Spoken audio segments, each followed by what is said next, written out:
Hello, my beautiful computer science students. Welcome to another lesson where I, Goldie, take you through the notes starting Unit 2, using objects. We're going to go over Lesson 1 today, where we are going to talk about creating and storing objects. There's a lot of objectives in this lesson. We're going to introduce what objects are, we're going to introduce what constructors are, and also how to start constructing objects together. So an important lesson that we're going to start going over today. So I hope you are all ready. Let's talk about what we've done up to this point. Everything we've coded has been inside a single main method inside of a single class. So the code we've written so far has been one single class, and then in that class we've had our main method.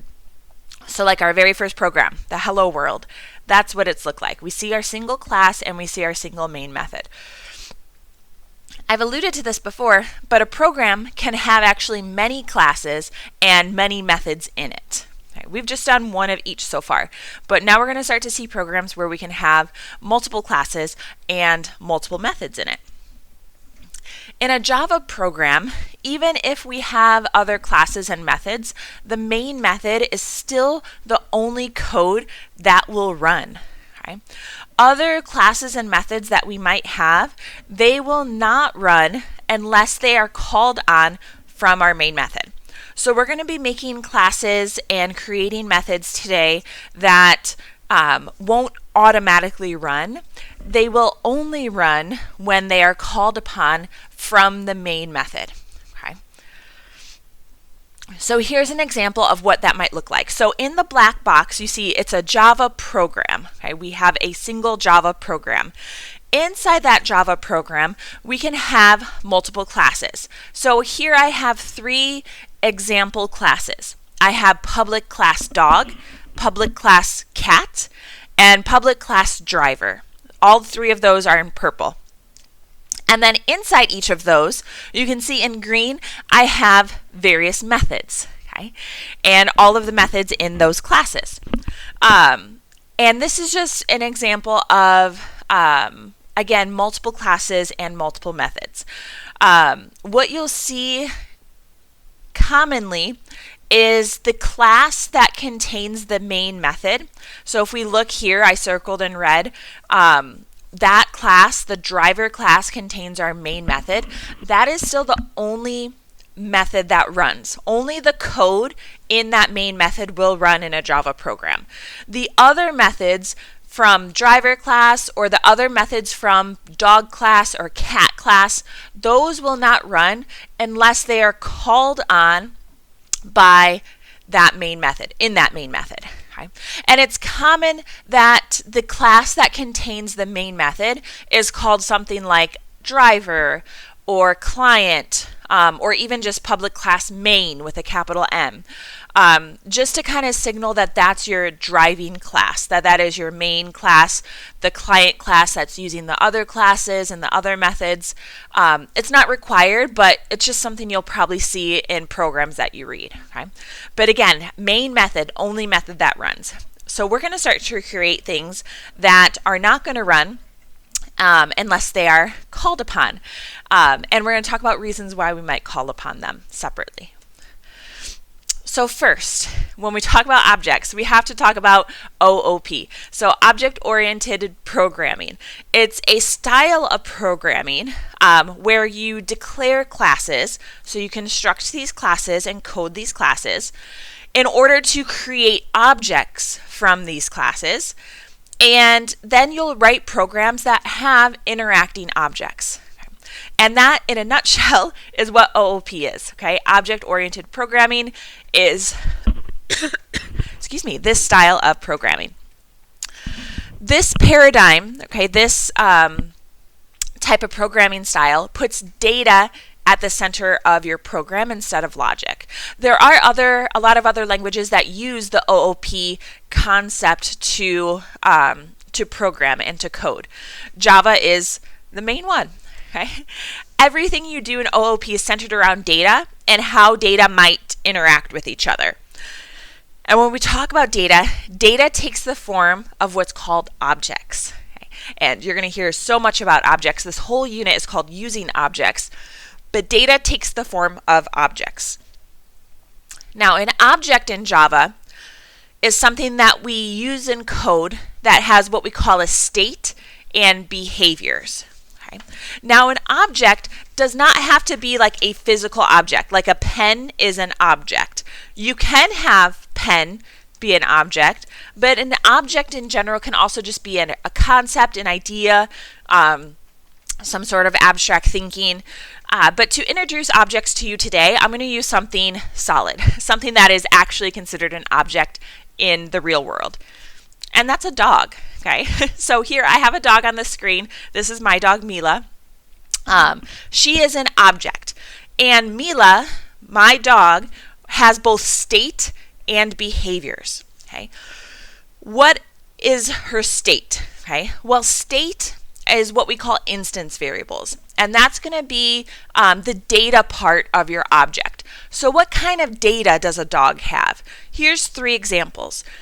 A dog can have a name, and in our program, a name we would represent with a string. Okay? A dog could have an age, and an age we could represent with an integer, and how many years old they are, a dog is. And then we could also have, let's say, a variable called good dog, which could indicate if the dog is a good dog or not. So yes, they're a good dog, or no, they're not a good dog. And because that's either a yes or a no, we could represent that data with a Boolean. Okay? So those are going to be the 3 instance variables that we're going to have. Those are going to be the 3 data values that are going to describe a dog. Now you could come up with a lot more, right? You could bring in weight, height, statistics about a dog, other things about a dog. You could have many instance variables, many pieces of data. When you create your object, you want to just think, what am I going to use in a program? So we're going to just stick with these 3 for right now. So that is a dog's state, or a dog's instance variables. A dog can also have behaviors, and with behaviors, we define them as methods. So here's going to be 2 examples of a behavior we're going to have for a dog. Speak and have birthday. So both of those things are things that a dog does. A dog can speak, right? A dog can make a sound of some kind, or a dog can have a birthday. That's something that a dog is able to do. So those are 2 behaviors, and we're going to define them with methods.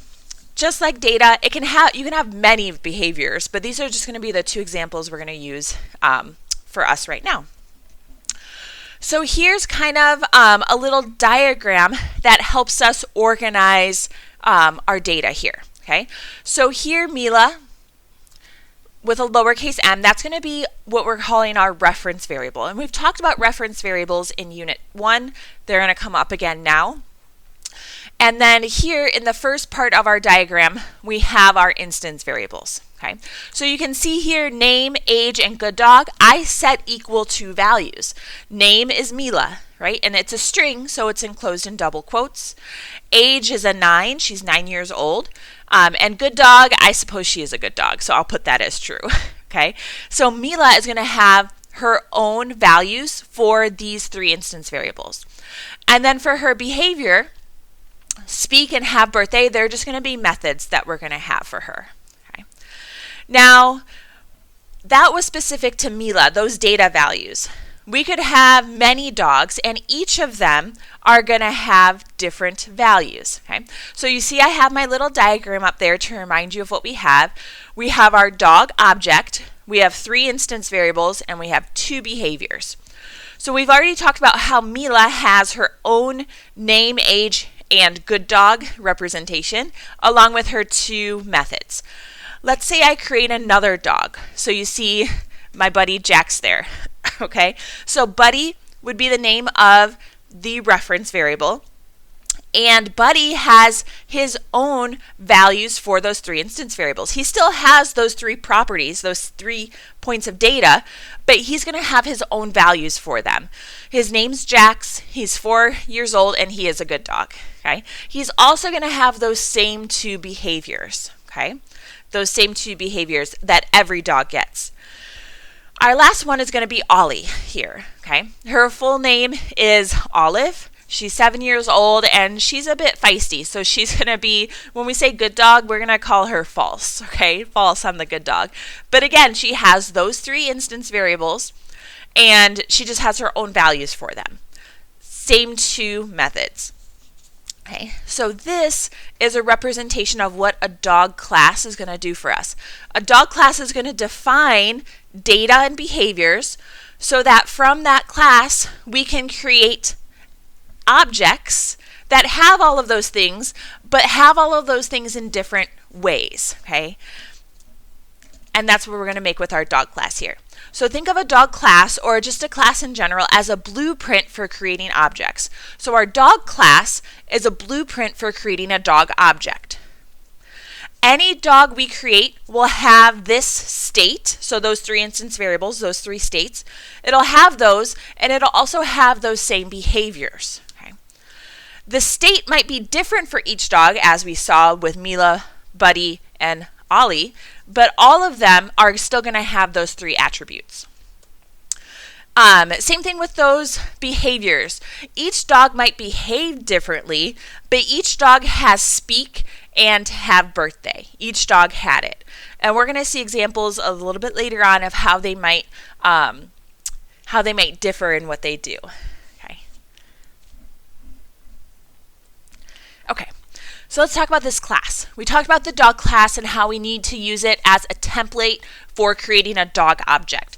So let's look at a class. Okay, so a class, template for creating the object. A class defines the data the object will have as well as what behavior it will be. Okay. So below, here's a general template for an object creating class. Now, it starts off with public class and then object name. We want to be descriptive with our object name. And in that class, we're going to have a lot of things, okay? Comments right now, I have comments in here on the screen with what, with the usual order of what goes into the class. So you'll see I have instance variables, constructors, accessors and mutators, toString and equals method, and then behavior. In Unit 2, right now, we're going to be discussing instance variables, constructors, and behaviors. Right? Those are the 3 things we're going to cover throughout Unit 2, starting with this lesson. The accessors, mutators, toStrings, and equals methods, all of those methods are special methods that help us with objects. We're going to cover those in Unit 5. Okay? So in Unit 5, we're going to go back and revisit objects and talk about them in a lot more detail, but we do have to learn some extra code in Unit 3 and Unit 4 first. Okay? So that's why we're saving some of those for a little bit later on, and we're going to revisit those in Unit 5. We can still make a complete object creating class with instance variables, constructors, and behaviors. And this class will work, okay? And we can create objects from it. So we're just leaving out those green pieces for now. We'll come back to them a little bit later. Okay, let's talk about instance variables first. So instance variables define the state of the object, right? They define the data that your object will be described with. You want instance variables to be private, okay? This is a key pillar of OOP, right? Of object-oriented programming. Making your instance variables private helps with encapsulation. And encapsulation is protecting your data from being manipulated by any other methods or classes that don't or shouldn't be manipulating it, okay? That you don't want manipulating it and that shouldn't be manipulating it. By setting those instance variables to private, you are saying that no other class besides that object creating class can manipulate it. So our instance variables in dog are going to be private. You can use those instance variables anywhere in your program, and you can manipulate them anywhere in your class, but you can use them and manipulate them anywhere in your class, but you can't use and manipulate them anywhere in your program. If other classes want to access the data we have to use what's called the accessor methods that we'll talk about in Unit 5. Okay, so we'll get to that a little bit later on. Right now, we're just concerned with actually creating the objects. Okay, so here's an example. Here's what it looks like. Instance variables are declared at the beginning of your object creating class. And notice I say declared. They're not given values. So you see off to the left there, we have public class dog. And then right at the top, after our open bracket, we have private string name, private string age, private boolean good dog. So those are our 3 instance variables, and they are just declared. All instance variables are private, and they should be private. If you don't have that keyword private there, then they're public by default. And that's what we saw in Unit 1. We didn't worry about public or private variables. We just had like string name, int age, okay? And those are just public by default, okay? Instance variables are just declared at the top. They are not given values. Okay? We'll talk about constructors in a moment. Constructors give those things values. They're just declared. They're saying like, hey, every dog is going to have these 3 things. Okay? You can have as many instance variables as you want. You could have 1 or you could have 20. Right? Instance variables are considered global variables. Okay? Now, global variables means that they're declared at the top, and then they can be used anywhere in your class. Okay? Anywhere in the class. Not anywhere in the program necessarily, but anywhere in your class you can use name, age, and good dog without having to redeclare it. Okay? Those are instance variables. Always declared at the beginning. Next, let's talk constructors, okay? And a constructor does kind of what its name suggests. It constructs an object. There's 2 types of constructors. The first one is called the default constructor. Okay? The default constructor, when this constructor is called on, it will create your object. The programming word for create is called instantiate. So if you see that word instantiate, that just means you're creating an object. Okay? And when you create an object, what you're doing is providing space and memory for instance variables. And in a default constructor, you're setting them equal to default values. Okay? You want this constructor to be public because you want other classes to be able to call on this class and construct a dog. Okay? So it's going to be public. You are not going to use the keyword static. Static is used for methods not associated with an object. And in this whole unit, we're working with objects here. We'll get more into static stuff in Unit 5. Okay? But you'll see we do not use the keyword static in our method headers or in our constructor headers. There's no return value, not even void, on constructors. Constructors are, some people call them special types of methods, but I don't want to confuse you with constructors and methods. Constructors and methods are different. Constructors just construct space and memory for your object. Okay? They don't actually do anything to your object, they just construct it. Okay? There's only one default constructor in a class. Okay? You will only have one. And if you don't have one, Java will actually create one for you behind the scenes. But in programming, we want to be very explicit with our code. So it's just good practice to always create a default constructor. Even if you might necessarily not use it, it's still good practice to create one. Okay. So let's look at what it is. Okay. So constructors must have the same name as the object class. So my object is dog, public class dog. So my constructor here, it's going to go underneath the instance variables, and it's going to be called public dog. Okay. They have no parameters, so that's why you see those empty parentheses after, open and close parentheses. That's a default constructor header. Okay. Public dog. The instance variables, they've already been declared outside. Okay. So inside the constructor, they're going to be set to default values. Okay. You as the programmer decide what the default values are, and it's just an assignment statement is all it is. So here's Here's our example. So name, the default for a name might be none. Okay, name was a string, remember, so we have to assign it a string value. Age was an integer, so we assign it an integer value. And good dog was a Boolean, so we assign it a Boolean value.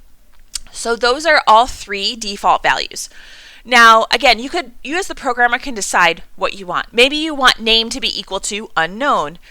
Maybe you want the age to be 1 and good dog to be false. I mean, you can set those to whatever you want. You are assigning them some default values. You use this constructor when you want to reserve space and memory for a dog object, but you don't know anything about the dog yet. Okay, so you don't have, maybe you know you're going to have a dog and you know you're going to have a dog object, but you don't know what their data values are.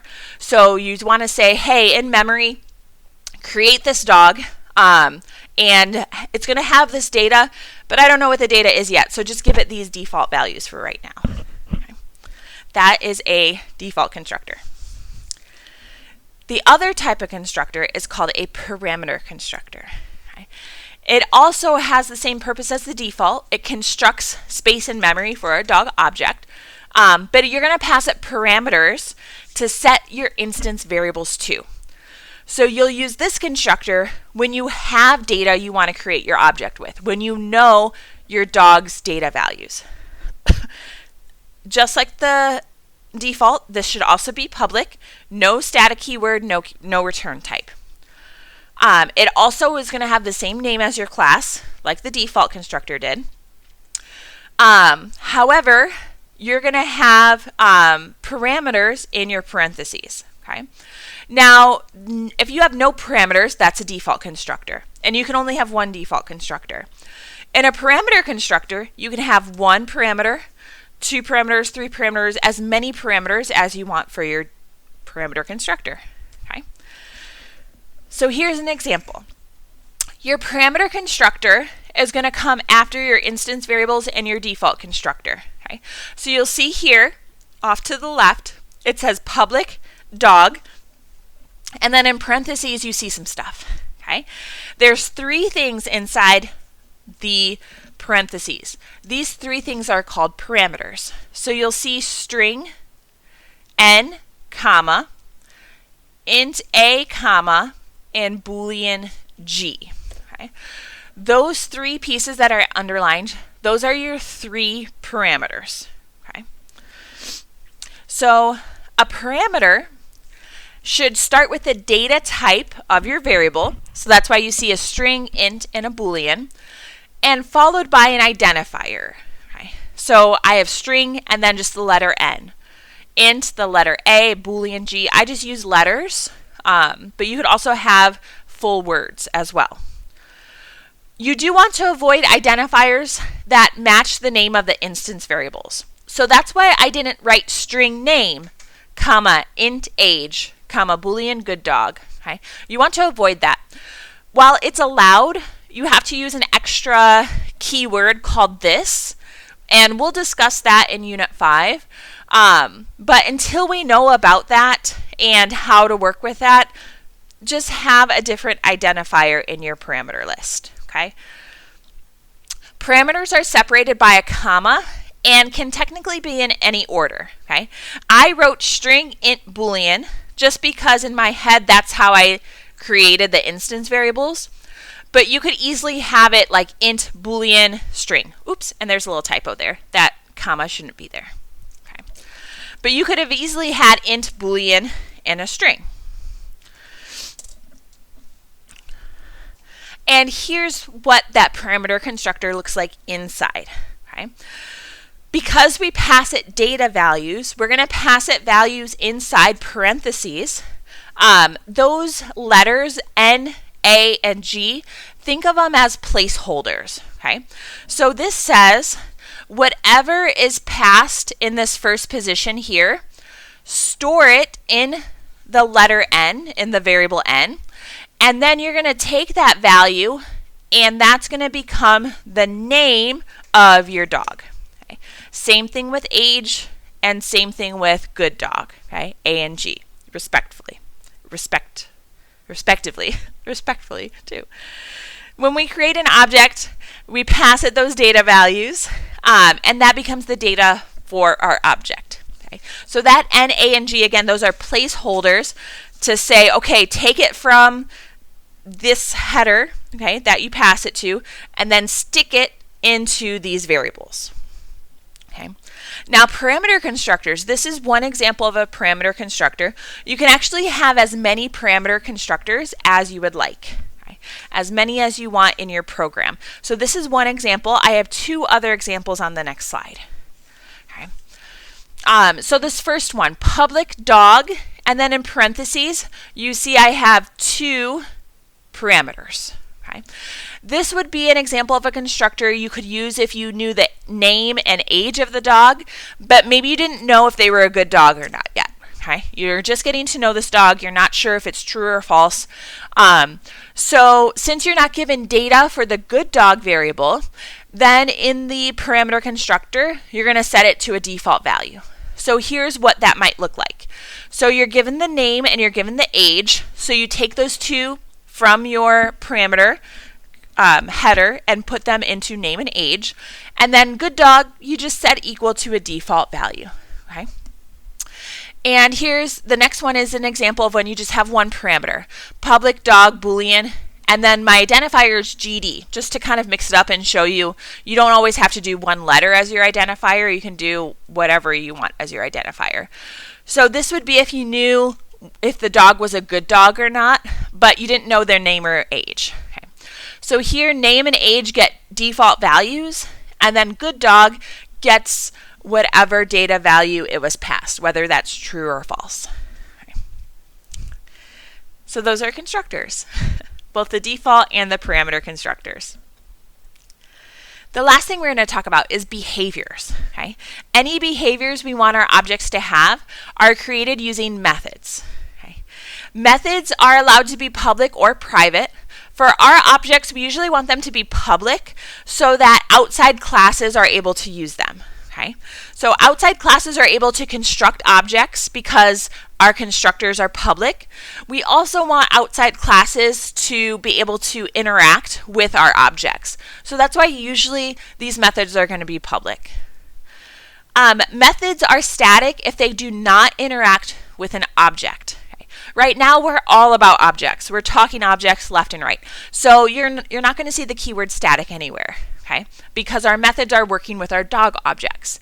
We'll get into static methods in Unit 5. Okay, so just know that our main method right now is the only method that's going to have that keyword static in it, because our main method doesn't interact with objects. It might create them and call on them, but it's not going to actually create objects or use objects. Okay, so main method is the only one with the keyword static. Methods also have to have a return type, okay? Meaning they might return a data or they might not return data. Okay? If they return no data, we call them void methods.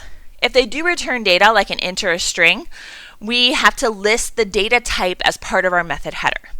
And in this unit, we are going to be talking about different types of methods, both return types, no return types, and all of that good stuff. That's a few lessons later on.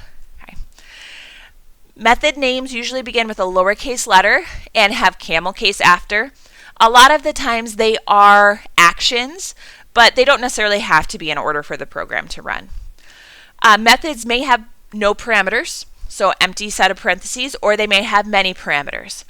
Parameters allow you to pass data for the method to act on, but the methods we are creating right now, especially for our dog object that you're going to see in a moment, these methods are located in our object class. And we don't have to pass instance variables to these methods, because instance variables we can use anywhere in our object class. We don't have to declare them or pass them or anything else. So you'll see our two methods that we're going to make with our dog have no parameters. We'll get into a few more parameters in the next couple lessons. So here are my two methods for my dog, speak and have birthday. So you'll see, let's start with speak. It says public void, and then you see speak with an empty set of parameters. Okay, so it's void because you're not returning anything. Okay, and there's no parameters because you're not acting on any new data. You'll see the only statement that we have in there is woof woof. It's a print line statement, okay? Meaning that when your method is called on, you're just going to print woof woof to the console. Okay. Public void have birthday, this is an example of a method that is going to interact with your instance variables. So if you call on the have birthday method, age, the age of the dog is going to increase by 1, age plus plus. So you'll see age was an instance variable that we had at the beginning of our program, and we can use anywhere in our object class. We don't have to pass it, we don't have to redeclare it. Our dog is going to have an age, so when that dog calls on the have birthday method, age is going to increase. Okay, so here are the 2 bullet points that kind of describe that. Speak method does not modify or work with any of the dog's instance variables, and that's okay. Sometimes our dog has behaviors that don't necessarily interact with data, but it does have a behavior. The have birthday does interact with data, and it does modify whatever dog is calling have birthday method by increasing the age by 1. Okay, which brings us to our complete dog class. Okay, and here it is, all together at once. It looks so beautiful. Okay, so you'll see at the top, I have my private instance variables. So you'll see I have those 3 private instance variables. Next, I have my default constructor. Then I have my parameter constructors, and here I just put 2 of them. Okay, you can have 1 parameter constructor, 2, 3, you can have as many as you want. But your parameter constructors have to accept different parameters in your parameter list. Okay, we'll talk more about that in a couple of lessons. Okay, and talk about overloading specifically, like how does your program know which parameter constructor to use? It looks at how the number of parameters that were passed. In this case, if it's past 3, it's going to use the first parameter. If it's past 2, it's going to use the second parameter constructor. But it also looks at the types too. Okay, and that's something we'll get into in a couple lessons. So those are your parameter constructors. And then the last one are our behaviors. We have 2 behaviors that all dogs are going to have. Okay, so you can see in my class, in this object creating class, I don't have any numbers, right? So like Mila, Buddy, Ollie, all of those dogs that I talked about at the beginning, none of their data is in here. Okay, and that's because we're creating a template. Okay, remember that this is a template so that when we do create those dogs, we can put their data into this template. Okay, so how do we create the dogs? Now that we have the template for it, how do we create them? Well, all objects are stored using reference memory. Okay, any object that we create uses reference memory, which means we create a reference variable.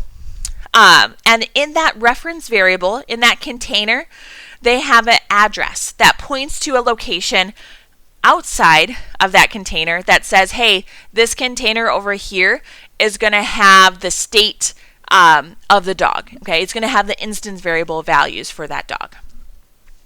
If an object is declared but not actually created, not instantiated, it is considered null. Okay, it has a default value of null. Once an object is created, the reference variable is used when you need to call on any method from the object creating class. Okay, so let's say I create a reference Mila. Okay, so Mila is my reference variable. So that's the container in memory. Okay, it's Mila. Right now she's null. So this would just be if I declared her but didn't give her any values. It's just Mila. So I have an empty space. It would be null. If I gave her values, that space would point to a location in memory where she would have data for her 3 instance variables and then also be able to access speak and have birthday. Okay. Creating objects takes place outside of the object class. Okay, you cannot create objects inside. You can't create a dog object inside of the dog class. It has to take place outside of the object class, and usually it's in the main method of another class. Okay. All objects are created with a keyword new that is put right before the constructor that you want to call on. So let's get to some examples. Okay, so let's first talk about declaring an object. So here I have dog Mila. Okay, so dog is my class name, dog, capital D, and then Mila is my reference variable. Okay, so this is just declaring an object, saying, hey, create this space in memory, but you didn't actually construct the dog. You just created a container in memory. You just created a reference. So what that looks like is Mila, but then an empty box, an empty container. And in Java, an empty container is a null, has the null value. Okay. Now let's say we actually want to create an object. We want to instantiate an object with a default constructor. That's what the next line is going to do. It's going to take that reference, Mila, and using the assignment operator, you're going to use the keyword new, and then you're going to make your constructor call. Okay? So you're going to take Mila equals, you have to use the keyword new, and then you call on the constructor. So dog, open close parentheses, is the default constructor. So what's going to happen now, that container is now going to point to a location in memory with those 3 instance variables set equal to default values, because that's what our default constructor does, is give them default values. So Mila now has a name of none, age of 0, and good dog equals true. Okay. So that was declaring and instantiating on 2 separate lines. Okay. You can do it all on one line, and I have 2 examples actually of that happening down here. So let's say I have dog and I have buddy equals new, and then here I'm calling on the parameter constructor with 3 parameters, right? I pass it a string, an integer, and a Boolean value. Okay? So remember that that parameter constructor took those 3, the string, the int, and the Boolean value, okay? And it's going to stick those into name, age, and good dog. Okay? Same thing with dog, Ali here equals new, and then now I'm using the parameter constructor with 2 parameters, where I just had a string and a integer, and then good dog was just set to a default value. So those 2 lines of code create 2 different dog objects, okay, pointing to 2 separate pieces of code. Okay, yeah. So that's creating objects. Okay, now that we have created objects, let's talk about how we can use those methods. Okay? And that's going to be the last thing we'll talk about today. I know it's a long set of notes. So our last piece today, now that we have those 3 dog objects, we have Mila, Buddy, and Ollie, how can we use those methods? Okay? So we're going to trace the lines of code, these 3 lines, and see what happens. So let's first look at Mila. So right now in memory, Mila has a name of none, age 0, and good dog true, because we created her with the default constructor. Okay, so we already created her. That's what's happening. In our dog class, I put the 2 methods here, so I'm going to have those up there just so you can reference them. Okay, we have the speak and the have birthday. So if I have the code Mila.haveBirthday, okay, Mila is my reference variable. Okay, so in order to call on the haveBirthday method, I have to use this reference variable. So you use the reference variable dot and then the method name. Okay, this says you're going to be using the Mila object, and Mila is going to have a birthday. Okay, so you're going to go to your Mila object, and she's going to have a birthday. Okay, now what happens when she has a birthday? Well, age, right now it's 0. Age plus plus means that it's going to go from a 0 to a 1. Right? She gains 1 in her age. And that's it, because there was just one statement in have birthday. Her age increases by 1. Nothing is printed to the console or anything like that. It all happens behind scenes in memory. Okay, Mila.haveBirthday. Her age increased by 1. Now let's talk about Buddy. Buddy.speak. Okay, so this is Buddy. Buddy is your reference, and Buddy is going to speak. Okay, so there's Buddy. There is his values, because we created him with a parameter constructor. Now, if we go up to the speak method here, you'll see that it's just a print line statement, woof woof. Okay, meaning that in the console, all you're going to see printed is woof woof. Okay, nothing of Buddy's gets changed. None of his instance variable data gets changed. It's just on the console, he goes woof woof. Okay.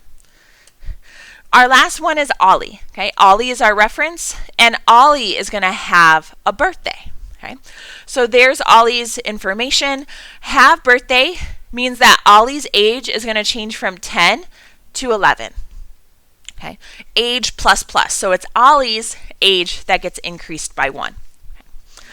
So all of these 3 lines would have come after we created our dog objects, and they would have been in that main method.